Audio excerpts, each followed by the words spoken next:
تحائف کے علاوہ دارو گر بھی جناح کے ساتھ تھے جو پانیلی کی ہر گلی میں روشنیاں کرتے رہے۔ پٹاخے چلتے رہے۔ آنکھوں کو خیرہ کرنے والی روشنیاں پہلی بار پانیلی کے کونے کونے میں پھیل چکی تھی۔ نقارے بج رہے تھے۔ بانس کی دو پتلی پتلی چھڑیاں جب بڑے ڈھول کی جلد پر پڑتی تو دور دور تک شادی کے شادیانے بج اٹھتے۔ عورتوں نے بھی ڈھولک پر گیت گائے۔ تحائف اور مٹھائی کے ساتھ زیورات بھی تھے۔ آگے آگے نقارے بجائے جا رہے تھے اور پیچھے پیچھے باراتیوں کا اپنا ایک رنگ تھا۔ عورتیں گانے گاتیں، چاول سر پر سے نچھاور کرتیں جیسا کہ اس وقت کے مطابق رواج تھا۔ لڑکی والوں کے گھر بارات پہنچ گئی۔ پانیلی کا پورا گاؤں مکمل ایک ہفتہ تک باراتی رہے گا اور یہ پروگرام چلتا رہا۔ قائد اعظم محمد علی جناح دلہا بنے، گلے میں پھولوں کے ہار، باراتیوں کے ساتھ اپنے دادا حضور کے گھر سے چلے اور پھر دلہا دلہن کے گھر پہنچ گیا۔ دلہن ایمی بائی ہاتھوں پہ ہنا سجائے زیورات سے لدی زرق برق کپڑوں میں خوبصورت دلہن کا ایک نمونہ بنی ہوئی تھی۔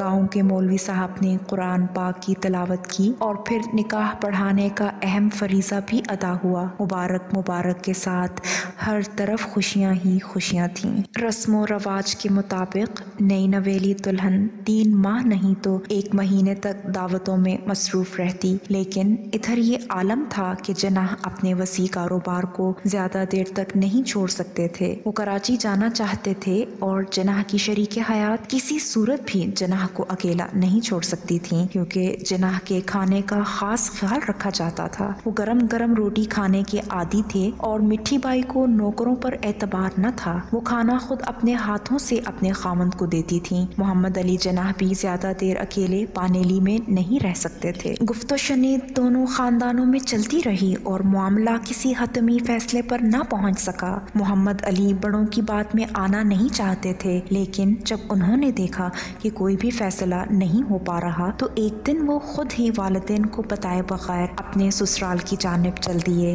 سسرال والوں نے اپنے داماد کی بے حد خدمت کی۔ کچھ توقف کے بعد بالآخر محمد علی جناح نے اپنے سسرال والوں سے کہنا شروع کیا کہ وہ اپنی دلہن کو لینے آئے ہیں، کیونکہ زیادہ دنوں تک ہم سب پانیلی میں نہیں ٹھہر سکتے۔ مجھے یقین ہے کہ آپ کو اس بات پر کوئی اعتراض نہ ہوگا۔ اگر یہ بات قابل قبول نہیں تو ٹھیک ہے، ہم چلے جاتے ہیں اور جب دل چاہے آپ اپنی بیٹی کو کراچی روانہ کر سکتے ہیں، لیکن بہت ممکن ہے کہ میں اس وقت کراچی سے یورپ روانہ ہو جاؤں۔ اس طرح آپ کی بیٹی کو میرا انتظار کرنا ہوگا، کیونکہ یورپ سے میں 3 سالہ کورس کرنے کے بعد آؤں گا۔ قائد اعظم کی دلیری اور فہم و فراست نے یہاں بھی کام دکھایا اور قائد کے سسرال والے بیٹی کو ساتھ روانہ کرنے پر راضی ہو گئے۔ اس طرح 2 خاندانوں میں جو فیصلہ نہیں ہو پا رہا تھا قائد کی صلاحیتوں سے حل ہو گیا۔ جب دلہن گھر آئی تو رسم و رواج کے مطابق اوڑھنی دلہن کو کرنی پڑتی تھی، لیکن قائد اعظم نے رائے پیش کی کہ دلہن گھر میں میرے والدین کی بیٹی کی طرح ہے اور پھر بیٹی کو والدین سے پردہ کیوں کرنا چاہیے، لہٰذا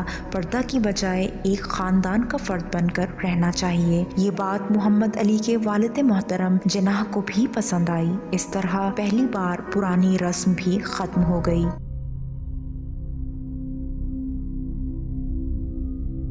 اب وقت قریب آن پہنچا کہ محمد علی کو لندن جانا تھا۔ ماں کو اگرچہ یہ بات ناگوار گزر رہی تھی کہ اس کا لاڈلا 3 سال کے لیے اس سے دور جا رہا تھا، لیکن اپنے بیٹے کے سنہری مستقبل کے لیے ماں کو صبر کرنا ہی پڑتا ہے۔ ماں محمد علی سے مخاطب تھی اور محمد علی سر جھکائے ماں کی بات بڑے غور سے سن رہے تھے۔ میرے بیٹے، یہ ایک لمبا سفر ہے اور طویل مدت کے اس سفر میں بہت ممکن ہے تم مجھے زندہ نہ پا سکو۔ کیا بات کر رہی ہو ماں؟ کیوں ایسے الفاظ استعمال کر رہی ہو جو مجھے ہر لمحے بے چین رکھیں؟ محمد علی بھی جذبات میں ماں کو دیکھنے لگے۔ گھبراؤ نہیں میرے بیٹے، بے شک تمہارے جانے کو میں اچھا نہیں سمجھتی، لیکن تمہارے لندن جانے سے اگر تمہاری قسمت بدل جاتی ہے اور تم وہاں جا کر ایک بڑے آدمی بن جاتے ہو تو میری زندگی کا ایک بہت بڑا خواب پورا ہوگا۔ محمد علی، خدا تمہارا حافظ و نگہبان ہو۔